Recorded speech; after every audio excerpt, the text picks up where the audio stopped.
Student polytechnic applied maths के इस question paper में जो क्वेश्चन अब इस पार्ट में हम करवाने जा रहे हैं वो वेरी वेरी इंपॉर्टेंट हैं।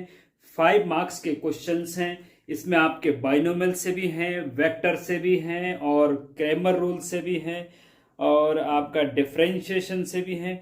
सारे के सारे बहुत इंपॉर्टेंट, टेंजेंट एंड नॉर्मल से भी हैं। 5 मार्क्स के क्वेश्चन है, बहुत ज्यादा इंपॉर्टेंट है। हर साल रिपीट होने की इनकी संभावना रहती है। तो इस पार्ट को ऑलरेडी हम 4 बार अपलोड कर चुके हैं। ये 5वां पार्ट है स्टूडेंट। इससे पहले 2 मार्क्स के क्वेश्चन थे, ये 5 मार्क्स के क्वेश्चन बहुत इंपॉर्टेंट है। एक एक क्वेश्चन को बहुत अच्छे से समझने का प्रयास करिए।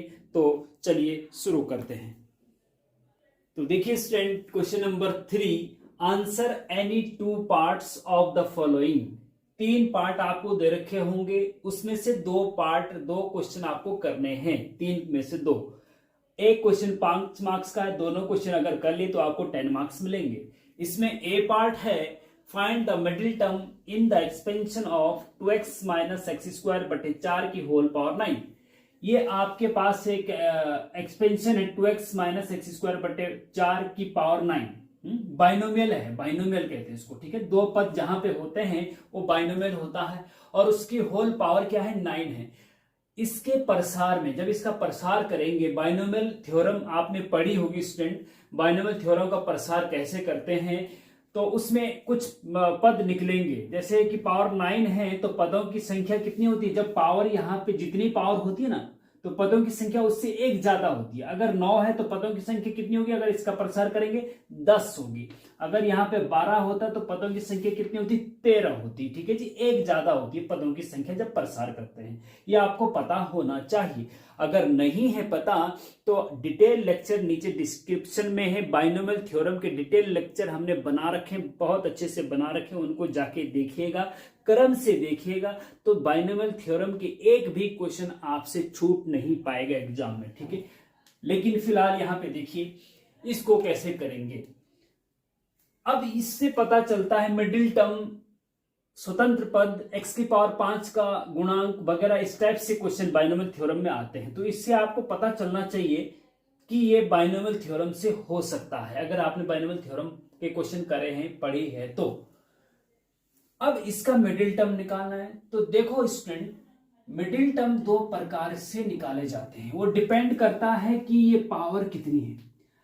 अगर पावर 9 है तो पदों की संख्या कितनी हो जाएगी, पदों की, अगर पावर 9 है, पावर क्या है, पावर है आपकी 9, ठीक है जी, पावर क्या है 9, तो टर्म कितने हो जाएंगे, 1 ज्यादा हो, मतलब 10 हो जाएंगे, ठीक है जी। अब जब 10 टर्म होंगे, जैसे 1 2 3 4 5 6 7 8 9 10, तो अब मध्य पद कौन सा होगा इसमें बताइए। 1 2 3 4, ठीक है जी, 1 2 3 4। अब ये 2 होंगे इसमें मध्य पद, 4 इधर हो गए, 4 उधर हो गए, बीच के 5वां और छठा, 5वां और छठा, 5th एंड 6th जो है आपके मध्य पद होंगे।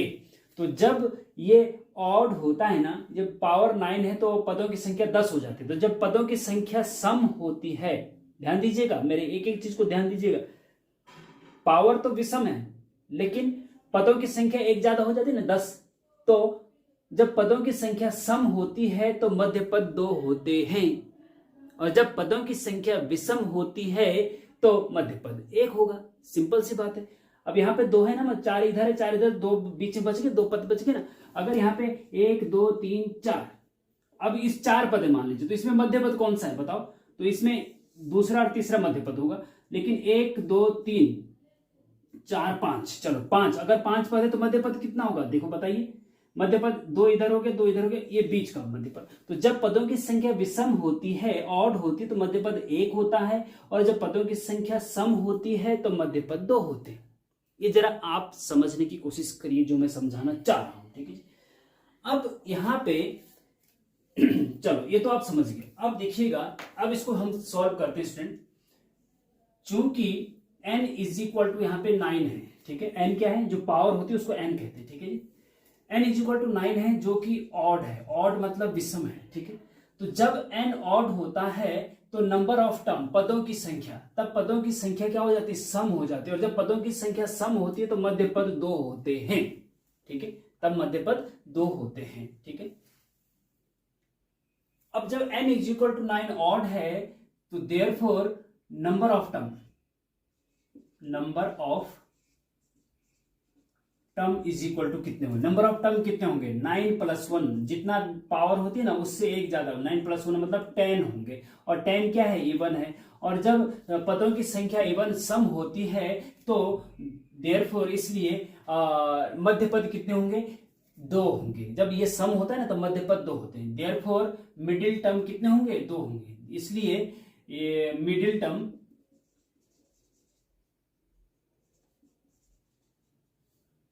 2 होंगे। चलो 2 होंगे। ठीक है, अब कौन कौन से होंगे 2, now middle term is n, जब, अच्छा अब मैं इसको इस तरीके से आपको समझाऊं कि n plus 1/2 th term and n plus 1/2 plus 1 th term, ध्यान रखना इस चीज का, बहुत इंपॉर्टेंट है। जब मिडिल टर्म 2 होंगे तो कौन कौन से होंगे middle term, middle term is n plus 1/2 वहां पद th term and n plus 1/2 plus 1 वहां पद, 2 पद। हाँ देखो यहां पे तो आप डायरेक्ट आप पता कर सकते हैं कि 5वां छठा होगा, क्योंकि पावर छोटी है, 9 10 11 कोई बड़ी बात नहीं, आप डंडे खींच के आप पता कर सकते हैं। लेकिन पावर अगर 100 हो तब डंडे खींच के नहीं पता कर सकते, तब आपको ऐसा ही करना पड़ता है। इसलिए मैं इसको इस टाइप से बताना चाह रहा हूं, जिससे कि अगर पावर आपके पास 42 आ जाए तो आप कैसे करेंगे, बड़ी पावर आ जाए, ठीक है ना। छोटी पावर में तो आप सिंपल डंडे खींच के पता कर लेंगे कि टी 5वां और छठा पद मध्य पद है। हाँ अभी हम यहाँ पे पता कर रहे हैं कि कौन सा पद मध्य पद है, ठीक है, पता कर रहे हैं अभी। और यहाँ पे आप डायरेक्ट भी अगर छोटी पावर होगी तो कोई इसको करने की जरूरत नहीं है फिर आपको। हाँ आप सिंपल 5वां और छठा पद मध्य पद होगी, ठीक है जी, इस टाइप से कर सकते हैं। लेकिन इसको आप समझिए, क्योंकि हो सकता है एग्जाम में आपके आने वाले एग्जाम में आपके बड़ी पावर आ जाए, ठीक है, तब फिर आपको ऐसे ही करना पड़ेगा। ठीक है, तो मिडिल टर्म n प्लस 1/2 पद एंड n प्लस 1/2 प्लस 1 पद, ठीक है, इसको समझ। देखो n में एक जोड़ा जाता है अगर n ऑड है, n में एक जोड़ा जाता है अगर n ऑड है, और अगर n इवन होता तो n में एक नहीं जोड़ा जाता, फिर 2 से भाग दिया जाता, केवल 2 से भाग दिया जाता, प्लस 1 किया जाता। वो सम में होता है, जब यहां पे पावर सम होती है, ठीक है। तो सम विषम में जरा आप कंफ्यूज मत होइएगा, समझने की प्रयास करिएगा, ठीक है। एम्प्लाइज दैट मीन्स ये हुआ मिडिल टर्म इज n की जगह पे 9 रखो जरा, तो n की जगह पे 9 रखेंगे तो 9 और 1 कितना होता है 10, 10/2 कितना होता है 5। फिफ्थ टर्म एंड यहां पे फिर से n की जगह 5 रखो, सॉरी 9 रखो, 9 और 1 10/2, 5, 5 में से एक और जोड़ो 6, तो 6 टर्म। तो देखो fifth term and 6 term middle term हो गए। ये देखो यहां पे भी वही आ रहा था ना, हाँ इसलिए अब आपको पता हो गया कि फिफ्थ टर्म और 6 टर्म मिडिल टर्म है। तो अब आपको फिफ्थ टर्म और 6 टर्म निकालना है। सबसे पहले तो ये पता करना है कि कौन सा पद मिडिल टर्म है, तो फिफ्थ टर्म और 6 टर्म मिडिल टर्म है। अब आपको वो निकालने भी है। अब T5 मतलब फिफ्थ टर्म का मतलब T5 निकालना है और T6 निकालना है। T5 और T6 कैसे निकालते हैं अब देखिएगा। नाउ T5 जो होता है ना, उसको जब भी T5 निकालना हो, कोई भी टर्म निकालना हो, तो उसको T4 + 1 के रूप में लिखा जाता है। T5 को 4 + 1 उसमें एक अलग कर दिया जाता है, तो जो बचता है यहाँ पे +1 ही रहेगा। T5 को T4 + 1 के रूप में। क्यों? क्योंकि मैं यहां पे लिख देता हूं, चूंकि general term of binomial is क्या होता है, ये आपको पता होना चाहिए। TR + 1 बराबर होता है स्टूडेंट, अगर नहीं पता तो डिटेल लेक्चर डिस्क्रिप्शन में दे रखे हैं, वहां जाके आप देख लीजिएगा। General term of binomial theorem is TR + 1 बराबर होता है स्टूडेंट NCR x⁻n - r और a⁻r, ये होता है, ये आपको याद रखना है, ठीक है। ये तब होता है जब x प्लस ए की पावर n हो, ठीक है। यहाँ पे x की जगह पे 2x है, यहाँ a की जगह पे यहाँ पे क्या है माइनस एक्स स्क्वायर बटे 4 है, n की जगह पे यहाँ पे 9 है, ठीक है। और r की जगह पे यहाँ पे 4 आ गए, देखो tr प्लस 1 t4 प्लस 1, ठीक है। तो इसके अकॉर्डिंग ही यहाँ पे आपको t5 और t6 निकालना है। अब जनरल टर्म ये अगर आपको याद है x प्लस ए की पावर n के प्रसार में जनरल टर्म tr प्लस 1 बराबर होता है ncr x की पावर n माइनस r ए की पावर r। जो पहला पद होता है उसमें दिस माइनस दिस किया जाता है, जो दूसरा पद होता है वो बेस वाला पावर में रखा जाता है, ठीक है। तो इसी प्रकार से अब आप जब आपको पता है कि tr प्लस 1 बराबर ये होता है तो t4 प्लस 1 बराबर क्या होगा, तो t4 प्लस 1 बराबर ncr। n की जगह क्या होगा, देखो n की जगह पे 9 है, देखो इसके अकॉर्डिंग चलेंगे अब। हाँ, ncr मतलब 9cr, r की जगह पे क्या है, देखो tr प्लस 1 t4 प्लस 1, तो r की जगह पे 4 है, इस चीज का ध्यान रखें। ncr 9c4 x की पावर मतलब पहला पद क्या है, x की जगह पे यहाँ पे क्या है 2x है, तो 2x की पावर क्या होगा, दिस माइनस दिस होता है 9 माइनस 4 इंटू फिर a की पावर r मतलब a की जगह पे माइनस, ये माइनस चिन्ह भी आएगा, ध्यान रखना इस चीज का, माइनस एक्स स्क्वायर बटे 4, माइनस एक्स स्क्वायर बटे 4 की होल पावर, एक्स स्क्वायर बटे 4 की होल पावर, ये जो बेस वाला होता है वो आता है आर एन ए, ठीक है। तो ये आपका फिफ्थ टर्म हो गया। अब इसको थोड़ा सा सिंप्लीफाई करना है, बस सिंपल सी बात है, बस इतना आपको अगर आ गया तो सिंप्लीफाई अगर नहीं भी कर पाओगे, नहीं भी करोगे, टाइम नहीं भी मिलता है तो यहीं पे भी आप इसको छोड़ सकते हैं, आपको पूरे मार्क्स मिलेंगे। लेकिन समय है तो कैलकुलेट करेंगे तो ज्यादा बेटर रहेगा, ठीक है जी। अच्छा, कैसे कैलकुलेट करेंगे देखिएगा। अब देखो एम्प्लाइज यहां पे लिख रहे हैं हम, T5 निकाल रहे हैं हम, ठीक है। 9C4 को कैसे सॉल्व करते हैं शॉर्टकट में, एनसीआर को परमुटेशन कॉम्बिनेशन का अगर आपको जानकारी नहीं है तो डिटेल इसकी भी हम नीचे डिस्क्रिप्शन में दे देंगे, और नहीं तो प्लेलिस्ट में परमुटेशन कॉम्बिनेशन की प्लेलिस्ट को ओपन करेंगे तो वहां पे जाके आप इसकी डिटेल स्टडी कर सकते हैं। 9C4 को लिखा जाता है 9 into 8 into 7 into 6 upon 4 into 3 into 2 into 1, ये लिखा जाता है 9C4 को। कैसे लिखा जाता है कि जो 9 होता है ना, जो ऊपर वाला होता है वहां से शुरू करते हैं, एक एक कम करके कहां तक ले जाते हैं, 4 पदों तक, क्योंकि नीचे 4 है ना इसलिए 4 पदों तक। 9 में से 1 कम करो 8, 1 में कम करो 6 में 4 पद पूरे होगा तो इसलिए, और नीचे 4 फैक्टोरियल 4 को खोल दिया जाता है, ठीक है, ये होता है। इनटू अब देखो 2x की पावर 9 माइनस 4 मतलब 5, 2 की पावर 2x की पावर क्या हो गया 5 हो गया, तो 2 की पावर 5 x की पावर 5 अलग अलग लिख सकते हैं, 2 की पावर 5 इंटू x की पावर 5 अलग अलग लिख सकते हैं, ठीक है, कोई दिक्कत नहीं है। इंटू अब माइनस की पावर 4, जब माइनस की पावर इवन होता है तो माइनस प्लस हो जाता है, तो एक तो प्लस हो गया, एक्स स्क्वायर की पावर 4 तो 4 दूना 8, तो एक्स स्क्वायर की पावर 4 मतलब एक्स की पावर 8 हो जाएगा, ठीक है जी। और अपॉन में क्या आएगा, अपॉन में देखो 4 की पावर 4 की पावर 4 आ गया। और तो इसको थोड़ा सा सिंप्लीफाई कर लीजिए आप, तो गुणा में घाते जुड़ जाते हैं, एक्स की पावर तो 13 हो जाएगा, और ये कटफट करके जो भी आएगा आप आंसर लिख दीजिए, ठीक है जी। आप आंसर निकाल लीजिएगा और बताइए मुझे कि कमेंट में आंसर क्या आ रहा है। मैं यहाँ पे फाइनल आंसर लिख दे रहा हूँ स्टूडेंट, ये जो सॉल्व करके आएगा ये 63/4 इंटू एक्स की पावर 13 आना चाहिए, ठीक है, ये आपका फाइनल आंसर है। बताइएगा कमेंट में, मुझे बताइए नीचे कि आपका आंसर ये सॉल्व करके आए, ये कैलकुलेशन करना आपको आता है या नहीं, ये आना चाहिए वैसे है। अगर आप इंजीनियरिंग के स्टूडेंट से तो ये आना चाहिए, इतना कैलकुलेशन तो आना चाहिए यार, फिर तो अगर ये भी नहीं आएगा तो फिर दिक्कत है, ठीक है ना। हाँ, तो इस प्रकार से आपका T5 हो गया।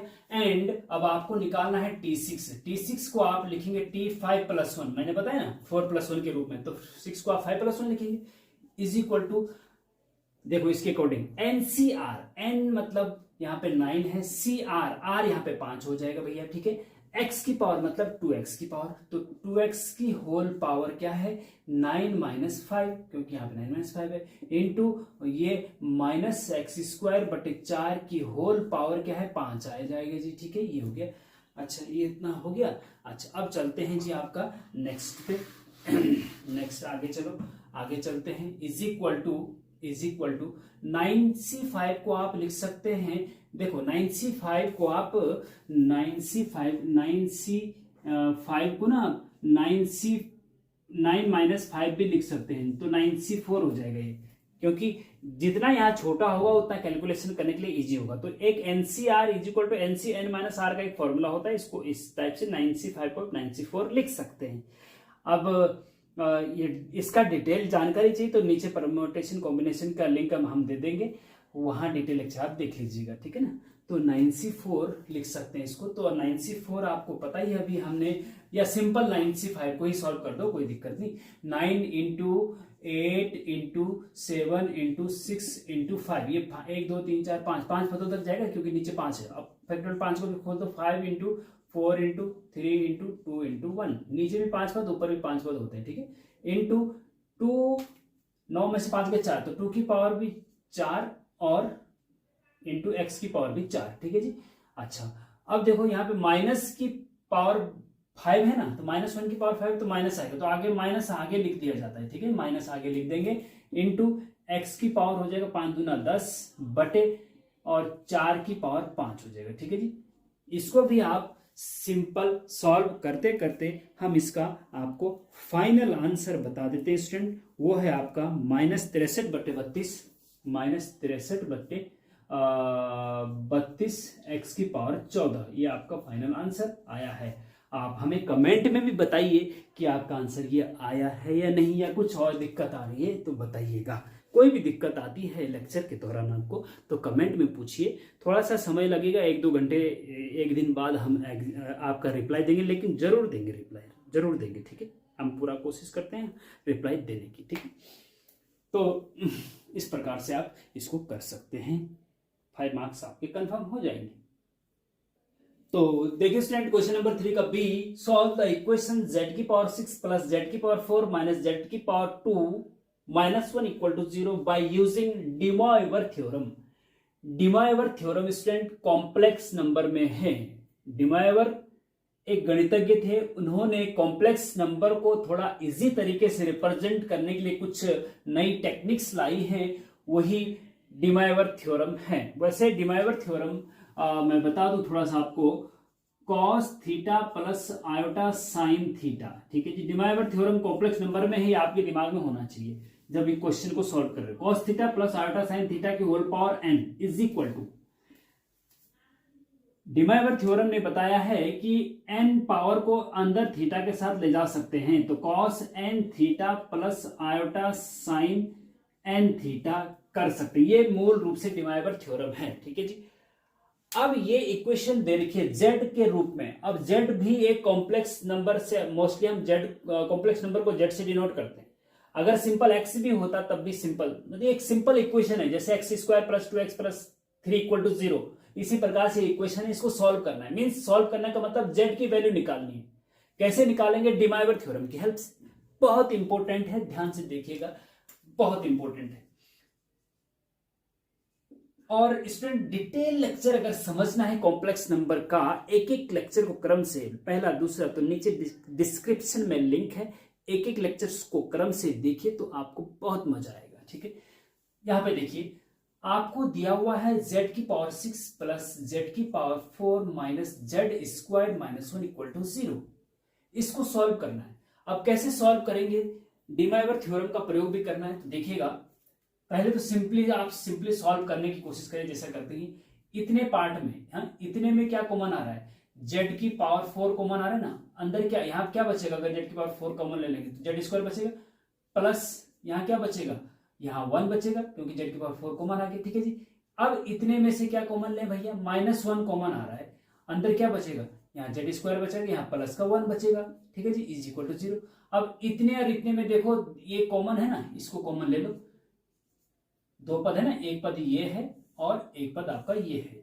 यहाँ पे z² प्लस 1 यहाँ पे भी है, यहाँ पे भी है, तो कॉमन आ रहा है। अंदर क्या बचेगा? अब यहाँ से z² प्लस 1 कॉमन लेंगे, क्या बचेगा? z की पावर 4 बचेगा, यहाँ क्या बचेगा? -1 बचेगा, इज इक्वल टू 0, ठीक है जी। अब दो पदों का मल्टीप्लाई 0 के बराबर कब होता है? या तो ये 0 के बराबर होगा या ये 0 होगा, ठीक है ना। तो इसका मतलब ये हुआ कि z² प्लस 1 बराबर 0 या फिर z की पावर 4 माइनस 1 बराबर 0। इनमें से कोई एक जीरो होगा, है ना। एम्प्लाइज जेड स्क्वायर बराबर क्या हो जाएगा, +1 को उधर ले जाएंगे तो -1 हो जाएगा भैया, या फिर इधर जेड की पावर 4 बराबर क्या हो जाएगा, -1 को उधर ले तो +1 हो जाएगा। अब इनको आप अलग अलग तरीके से सॉल्व कर सकते हैं कि नहीं, बताइए, कर सकते हैं ना। अच्छा, अब देखो कैसे सॉल्व कर सकते हैं। अब इसको एक एक करके सॉल्व करना पड़ेगा। चलो पहले ऐसा करते हैं, यहाँ पे देखो z इज इक्वल टू, जब स्क्वायर यहां से हटता है तो यहाँ पे क्या लगता है, रूट लगता है, या पावर 1/2 हो जाती है। यहाँ से 2 हटेगा तो यहाँ पे 1/2 लग, यहाँ से 4 हटेगा यहाँ पावर 1/4 हो जाएगी, ठीक है। तो यहाँ से स्क्वायर हटेगा तो -1 की पावर क्या हो जाएगा, 1/2। या फिर अगर यहाँ से z बराबर होगा तो यहाँ z बराबर क्या हो जाएगा, z की पावर 4 बराबर होने तो z बराबर क्या हो जाएगा, 1 की पावर 1/4। जब यहाँ से कोई नंबर हटता है तो इधर वो अपॉन में चला जाता है, इस चीज का ध्यान रखना, हाँ इंपॉर्टेंट है। z बराबर 1 की पावर 1/4, तो z बराबर आपको -1/2 आया है, और z बराबर यहाँ पे आपको 1 की पावर 1/4 आया है। लेकिन इसको भी तो सॉल्व करना है, अभी इसको भी सॉल्व करना है, इसको भी सॉल्व करना है। अब -1 की पावर 1/2 का मान क्या है, और 1 की पावर 1/4 का मान क्या है। अब यहीं से हमें डिमाइवर थ्योरम शुरू होती है। अब कैसे शुरू होती, ध्यान दीजिएगा, बहुत इंपॉर्टेंट है। अब देखिएगा स्टूडेंट, इन दोनों को हमें सॉल्व करना है। कैसे सॉल्व करेंगे, ध्यान देना। पहले हम इनमें से एक ले लेते हैं, चलो इसी को ले लेते हैं।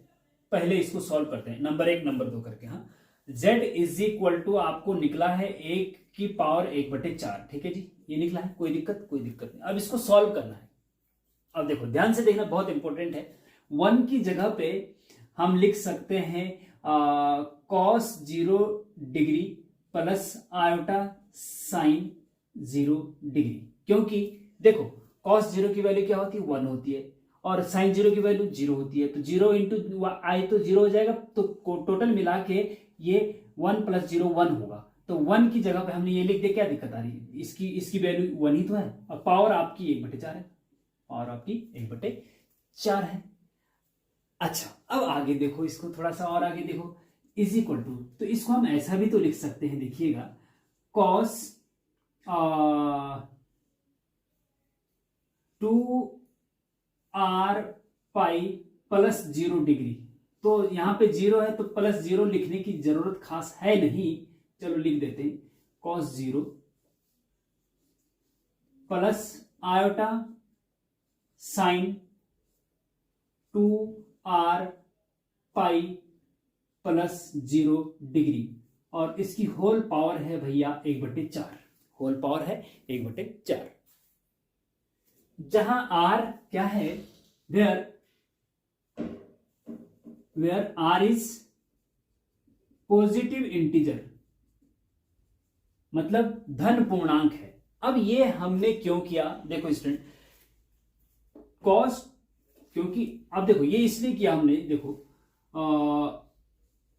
cos 2r pi plus 0 degree बराबर cos 0 डिग्री ही होता है। तो 0 डिग्री की जगह ये लिख दे तो क्या फर्क पड़ रहा है, this equal to cos sine 2r pi plus 0 degree पर साइन 0 डिग्री होता है, तो इसकी जगह ये लिख दे तो क्या फर्क पड़ रहा है, दोनों की वैल्यू सेम है।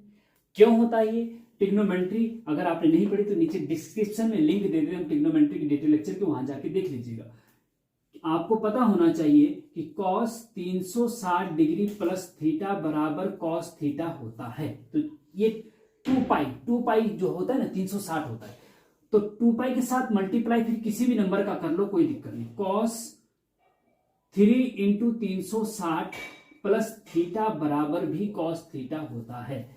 360 का मतलब 2 पाई है, ठीक है जी, और r की जगह पे यहाँ 3 है, 2 पाई मतलब 360, और r मतलब 3 4 5 कुछ भी धन पूर्णांक हो सकता है। तो 3 रखो, यहाँ 4 रखो, 5 रखो, cos 5 × 360 प्लस थीटा भी cos थीटा ही होता है। तो इसी के आधार पे इसको हमने इसकी जगह पे ये लिख दिया, क्योंकि दिस इक्वल टू दिस ही होता है, ठीक है। हाँ, ये जरा आप समझने की कोशिश करिएगा। अब ये हमने क्यों किया आगे आपको पता चले। अब देखिए, एम्प्लाइज जेड से शुरू किया ना, तो जेड इज इक्वल टू हो जाएगा आपका cos 2r पाई, देखो प्लस 0 है तो उसको 2r पाई प्लस 2r पाई ही होता है, ठीक है।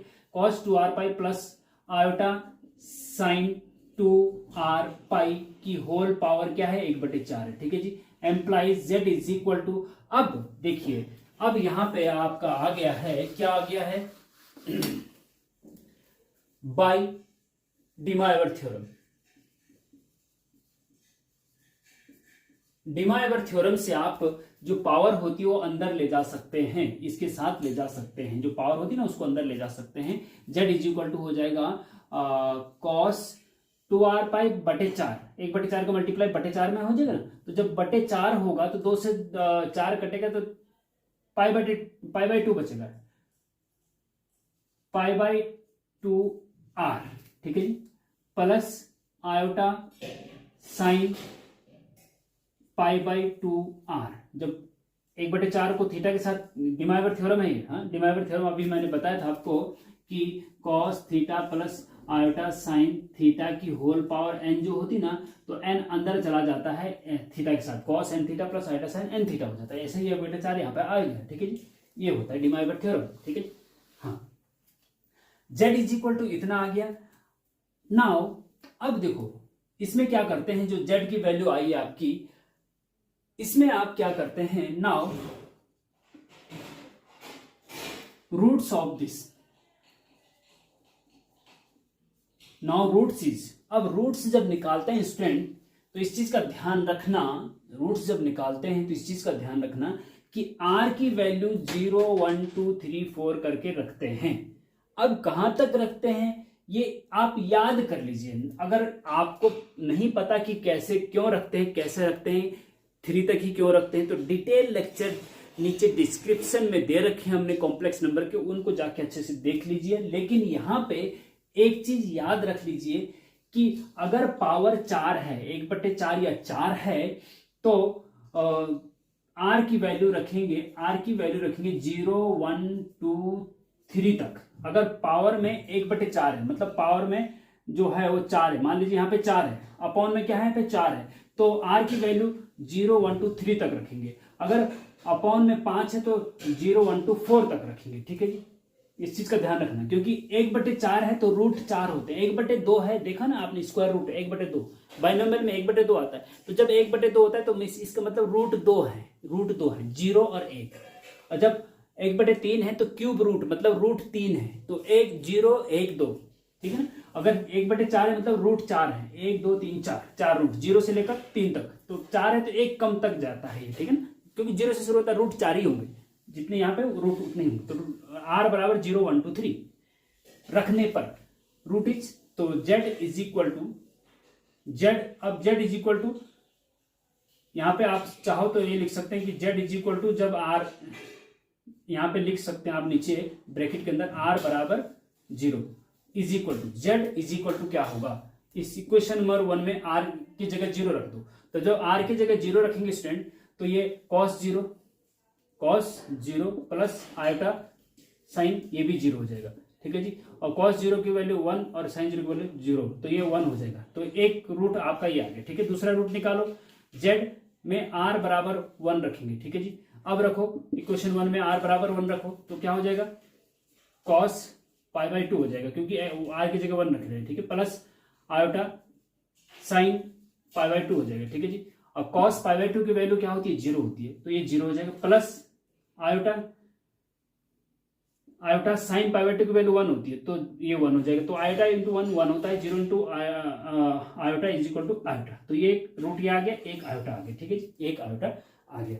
समझ रहे आप, बहुत इंपॉर्टेंट है, ध्यान से देखिएगा, क्योंकि इसके बाद मैं आपको होमवर्क के लिए ये देने वाला हूं, इसको आप खुद करेंगे, ये मैं कर चुका हूं, ये मैं कर रहा हूं, इसके रूट आपको इसी पैटर्न से निकालने हैं, ये होमवर्क के लिए, और मुझे कमेंट में बताइएगा कि इसके रूट क्या आए हैं, ठीक है। हाँ ध्यान से, इसीलिए मैं बता रहा हूं, ध्यान से देखिए।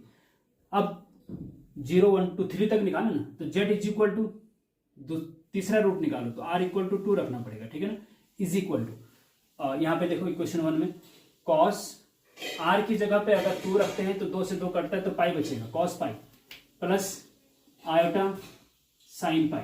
अब देखो cos पाई की वैल्यू क्या होती है, साइन पाई की वैल्यू क्या होती है, आपको पता होना चाहिए भैया। इसमें आप चाहो तो साइन का मैं एक ट्रिक बता दे रहा हूँ, ये ग्राफ होता है साइन का, ये 0, ये साइन का 0 से शुरू होता है, जीरो, और ठीक इसके नीचे पाई बाई टू, एक पाई बाई टू, फिर दो पाई बाई टू, दो पाई बाई टू मतलब पाई, फिर यहाँ पे तीन पाई बाई टू, फिर चार पाई बाई टू मतलब टू पाई। ठीक है, अगर कॉस का ग्राफ चाहिए तो ऊपर से शुरू होता भैया, थोड़ा सा इस चीज का ध्यान रखेंगे। तो ये जीरो, ये एक पाई बाई टू, यहाँ पे दो पाई बाई टू, यहाँ पे तीन पाई बाई टू, यहाँ पे चार पाई बाई टू मतलब टू पाई। ठीक है, अब कॉस पाई की वैल्यू क्या, देखो कॉस पाई है ना, तो कॉस यहाँ नीचे -1 तक जाता है, ऊपर 1 तक जाता है, तो पाई कहाँ पे है, -1 पे है, तो कॉस पाई की वैल्यू -1 हो गई भैया, प्लस आयोटा साइन पाई देखिए भैया, साइन पाई यहाँ पे है, देखो जीरो पे है, तो साइन पाई जीरो हो गया, तो कहने का मतलब है -1 आपका आंसर आ गया, एक आंसर ये भी आ गया। ठीक है, एक रूट ये भी है, ओके ध्यान दीजिए, एक रूट ये भी है। एंड नेक्स्ट, चलो नेक्स्ट जगह है क्या, यहाँ पे है जगह, चलो ठीक है, तो z is equal to next root निकाल रहे हैं, r is equal to 3, last root है। ठीक है, 0 1 2 3 तक जाएगा, क्योंकि 1/4 जब बटे में, जब पावर में 1/4 है तो रूट भी 4 होंगे, लेकिन जीरो से शुरू होते 3 तक होंगे। ठीक है, ओके, इज इक्वल टू, अब r की जगह पे 3 रखो जी, इक्वेशन 1 में r की जगह पे 3 रखेंगे तो क्या हो जाएगा, cos 3π/2, 3π/2, ठीक है, प्लस आयोटा साइन 3π/2। ओके, अब देखो, अब ग्राफ आपका बना है तो आसानी से आप निकाल भी सकते हैं, सीधे डायरेक्ट देख सकते हैं। cos 3π/2 की वैल्यू क्या है, ये cos का ग्राफ है भैया, cos का, ये cos का है, ये साइन का है। ठीक है, cos यहां से शुरू होता है। अगर आपको स्टूडेंट मैंने ग्राफ के बारे में डिटेल स्टडी नहीं बताई है अभी आपको, अगर आप चाहते हैं ग्राफ के बारे में, क्योंकि एज ए इंजीनियरिंग स्टूडेंट आपको ग्राफिकल नॉलेज होना बहुत जरूरी है, अगर आप चाहते हैं कि ग्राफ के बारे में डिटेल स्टडी करवाई जाए तो मैं 2-4 लेक्चर इसके बनाना चाहता हूं, और जिससे कि आपके ग्राफिकल नॉलेज बहुत अच्छा हो जाए। एज ए इंजीनियरिंग स्टूडेंट बहुत इंपॉर्टेंट है। ठीक, कॉस साइन, अब देखो cos 3π/2 यहाँ पे आ रहा है ना, तो यहाँ पे देखो एक्स एक्सिस पे 0 होता है, 3π/2, तो इसका मतलब ये 0 है, cos 3π/2 की वैल्यू 0 है, प्लस आयोटा सॉल्व करने की जरूरत नहीं, मीन्स इसका मतलब ये है, नहीं तो सॉल्व करना पड़ता है ना, तो आयोटा साइन 3π/2 देखिए भैया, ये है साइन 3π/2, ये नीचे -1 पे जा रहा है। ठीक है, तो -1, तो ये हो जाएगा -1 इंटू आयोटा माइनस आयोटा, तो एक आंसर ये हो गया भैया। तो ये 1 आयोटा -1 माइनस आयोटा, ये 4 रूट आ गए हैं इसके, किसके, जब हमने z की पावर z इक्वल टू 1 की पावर 1/4 को सॉल्व किया। अब इसी प्रकार से आपको z इज इक्वल टू -1 की पावर 1/2 को सॉल्व करना है। यहाँ पे कितने रूट आएंगे पता है आपको, कितने रूट, जब बटे में 2 है तो 2 रूट आएंगे भैया, तो कौन कौन से, r की वैल्यू क्या होगी, 0 और 1 होगी, 0 और 1, केवल 2 रूट, यहाँ 4 रूट हम निकाल चुके हैं, 2 रूट आप भी निकाल दीजिए, 2 रूट आप भी निकाल दीजिए, और हमें बताइए कि क्या आंसर आया है कमेंट में। ओके, तो हमें भी लगेगा कि हमारी मेहनत सार्थक हो रही है, कि आप लोग समझ रहे हैं, इंटरेस्ट ले रहे हैं, तो हम भी और अच्छा मेहनत करके आपको और अच्छे लेक्चर और अच्छे तरीके से क्वेश्चन को सॉल्व करने का प्रयास आगे करेंगे। तो क्वेश्चन नंबर 3 का last question, find the perpendicular unit vector of the vector 2i - j - k and i + j + k। 2 vector आपको दे रखे हैं और बोला गया है कि फाइंड परपेंडिकुलर यूनिट वेक्टर, इन दोनों के परपेंडिकुलर यूनिट वेक्टर निकालना है। देखिए स्टूडेंट, होता क्या है कि जैसे मान लीजिए आपका एक वेक्टर है ये ए वेक्टर, ठीक है जी, और एक वेक्टर है ये बी वेक्टर, ये 2 वेक्टर दे रखे हैं, तो इन 2 वेक्टर के परपेंडिकुलर मतलब लंब, जैसे ये मैं, ये देखो ये जो मार्कर है ये ए वेक्टर के भी परपेंडिकुलर है, 3D में देखा जाता है, ठीक है ना, ये इसके भी परपेंडिकुलर है, बी के साथ भी 90 डिग्री का कोण बना रहा है, तो ए वेक्टर के भी परपेंडिकुलर हो और बी वेक्टर के भी परपेंडिकुलर है, एक ऐसा वेक्टर हमें निकालना है और वो यूनिट वेक्टर होना चाहिए, यूनिट वेक्टर, इकाई सदिश। ओके, तो देखो एक चीज याद रखना कि 2 वेक्टर, अगर ए वेक्टर और बी वेक्टर किसी प्लेन में दे रखे हैं, तो उन दोनों के परपेंडिकुलर जो यूनिट वेक्टर ऐसे बाहर, जैसे ये मार्कर बाहर की तरफ आ रहा है, जो भी इनके परपेंडिकुलर वेक्टर होता है वो होता है A vector cross B vector. A vector और बी वेक्टर नीचे प्लेन में दे रखे हैं, तो जो ये मार्कर है वो ए वेक्टर क्रॉस बी वेक्टर है, इसके परपेंडिकुलर, ए और बी के परपेंडिकुलर वेक्टर हमेशा ए वेक्टर क्रॉस बी वेक्टर होता है। ठीक है, लेकिन हमें यूनिट वेक्टर निकालना है। तो यूनिट वेक्टर कैसे निकालते हैं? मान लीजिए ए वेक्टर है कोई, ए वेक्टर का यूनिट वेक्टर निकालना है तो ए कैप से डिनोट करते हैं उसको, और वो होता है ए वेक्टर बटे ए वेक्टर का मापांक, ये होता है यूनिट वेक्टर। यूनिट वेक्टर जब भी निकालते हैं तो उस वेक्टर के बटे में उस वेक्टर के मापांक से डिवाइड कर दो, उस वेक्टर के मैग्नीट्यूड से डिवाइड कर दो तो यूनिट वेक्टर निकल जाता है। तो A vector cross B vector का यूनिट वेक्टर चाहिए होगा तो इसके बटे में क्या करेंगे, ए वेक्टर क्रॉस बी वेक्टर के मापांक से डिवाइड कर देंगे तो आपको यूनिट वेक्टर निकल जाएगा एन कैप। इसको एन कैप से डिनोट करते हैं जो कि इसके परपेंडिकुलर होगा। हम यहाँ पे ऐसा नहीं दिखा सकते, ये है आपका, ये मान लेते हैं हम, ये एन कैप जो है ये है आपका A vector cross B vector upon A vector cross B vector का मापांक। ये ए और बी दोनों के परपेंडिकुलर वेक्टर है एन कैप, ठीक है जी। इसको हमें निकालना है, बहुत इंपॉर्टेंट है, जरा ध्यान से समझने की कोशिश करिएगा स्टूडेंट। देखो लेट इनको ए बी मान लो। A vector is equal to आपको दे रखा है 2i minus J minus K, and B vector is equal to दे रखा i प्लस जे प्लस के। इनको ए बी मान लिया हमने, ठीक है। नाउ अब हमें एन कैप से, मतलब इन दोनों के परपेंडिकुलर वेक्टर चाहिए, तो वो होता है A vector cross B vector, ठीक है। Now perpendicular vector of A vector and B vector, तो हमें क्या करना है, A vector cross B vector निकालना है। सिंपल सी बात है। A vector cross B vector कैसे निकालते हैं, दो वेक्टर का क्रॉस प्रोडक्ट कैसे करते हैं, इसमें डिटर्मिनेंट की हेल्प से किया जाता है। एक अब देखो ए वेक्टर क्रॉस बी वेक्टर कैसे निकालते हैं, ध्यान से देखेंगे स्टूडेंट। डिटर्मिनेंट से सॉल्व होता है A vector cross B vector. A dot B हमने पिछले पार्ट में बता दिया है, ए डॉट बी कैसे निकालते हैं। ए आई जे के कोएफिशिएंट का मल्टीप्लाई करके जोड़ देते हैं। A vector cross B vector कैसे निकालते हैं, डिटर्मिनेंट के अंदर यहाँ पे आई जे के लिखते हैं, यहाँ पे आई जे के ही लिखेंगे, ध्यान रखेंगे फर्स्ट रो में। सेकंड रो में क्या लिखेंगे, जो पहला वेक्टर है उसके गुणांक लिखेंगे, आई जे के कोएफिशिएंट। आई का कोएफिशिएंट क्या है 2 है, तो यहाँ पे 2 लिखो। यहाँ पे जे के कोएफिशिएंट क्या है -1 है, ये लिखो। के कोएफिशिएंट क्या है -1 है, वो लिखो, ठीक है। फिर नीचे बी के कोएफिशिएंट लिखते हैं। आई का कोएफिशिएंट क्या है, आई के आगे क्या है 1 है, आई के जे के आगे क्या है कुछ नहीं, मतलब 1 है। के क्या +1 तो +1, ठीक है, ये हो गया। इसको सॉल्व कर देते हैं, इसको सॉल्व कर देते हैं तो आपका A vector cross B vector निकल जाता है। तो आपको हम चलो यहाँ पे कर देते हैं। डिटरमिनेंट सॉल्व करना आपको आता हो, नहीं आता है तो प्लेलिस्ट में जाके डिटरमिनेंट के डिटेल लेक्चर देख लीजिए, ठीक है जी। तो आई को जब सॉल्व करते हैं तो इससे छुपा दिया जाता है, this into this minus this into this. तो माइनस का 1 के साथ करेंगे तो -1 माइनस फिर 1 1 1 1, ठीक है जी। प्लस माइनस चलता है, फिर माइनस का 0 आ गया, ठीक है जी। फिर इससे होकर जाने वाले रो कॉलम को छुपा दो, 2 गुणा 1 2 एकम 2 माइनस 1 एकम 1, ठीक है जी। फिर प्लस माइनस प्लस, प्लस का के हो गया जी। अब इससे होकर जाने वाले रो कॉलम को छुपा दो, 2 गुणा 1 2 हो गया, माइनस फिर वो 1 गुणा -1 -1 तो माइनस पहले से +1 हो जाएगा, ठीक है जी। अच्छा ये हो गया आपका -1 -1 -2, तो -2 आयोटा हो गया, ठीक है जी। ये देखो 2 में से 1 बचता है तो 1 इंटू माइनस जे माइनस का जे हो जाएगा जी। अच्छा 2 और 1 3 प्लस का 3 के हो गया जी। ये आपका A vector cross B vector आ गया, ठीक है जी। ये है A vector cross B vector. Now अब हमें चाहिए क्या, हमें चाहिए यूनिट वेक्टर, हमें चाहिए unit vector. Unit vector perpendicular to A vector and B vector is equal to को हम एन कैप से डिनोट करते हैं। ए वेक्टर और बी वेक्टर के परपेंडिकुलर यूनिट वेक्टर जो होता है स्टूडेंट, वो होता है A vector cross B vector upon उसका mod. A vector cross B vector upon उसका मॉड, ठीक है। तो A vector cross B vector upon उसका मॉड, किसका, ए वेक्टर क्रॉस बी वेक्टर का मॉड।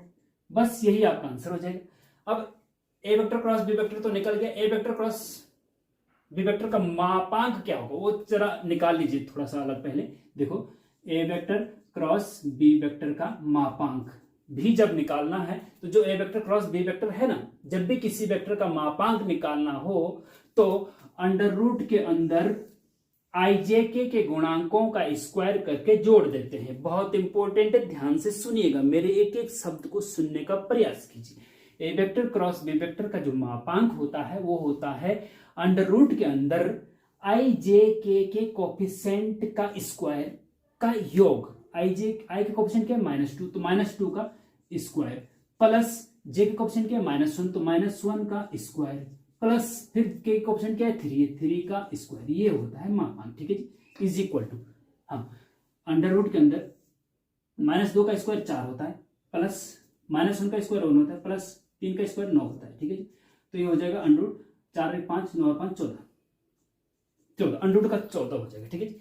अब हमें एम्प्लाइज एन कैप चाहिए, यूनिट वेक्टर निकालना है, perpendicular, find perpendicular unit vector of the this, तो इन दोनों के परपेंडिकुलर यूनिट वेक्टर, ये हो गया n cap is equal to this, A vector cross B vector क्या है -2 iota -j + 3k upon mod this क्या है अंडर रूट 14, बस आंसर हो गया। आप चाहो तो इसको अलग अलग कर दीजिए, आई जे की अपॉन में लिखो -2 upon under root 14 iota -1 upon under root 14 j plus 3 upon under root 14 के, और यूनिट वेक्टर आई जे के यूनिट वेक्टर होते हैं उनके ऊपर कैप लगाई जाती है। यही स्टूडेंट आपका आंसर हो गया, very very important, very very important, ठीक है। तो स्टूडेंट इस प्रकार से अब लेक्चर थोड़ा सा लंबा हो गया है, अब हम इसको यहीं पे बाइंड अप करते हैं। तो क्वेश्चन नंबर 3 के तीनों पार्ट हमने 5-5 मार्क्स के करवा दिए हैं।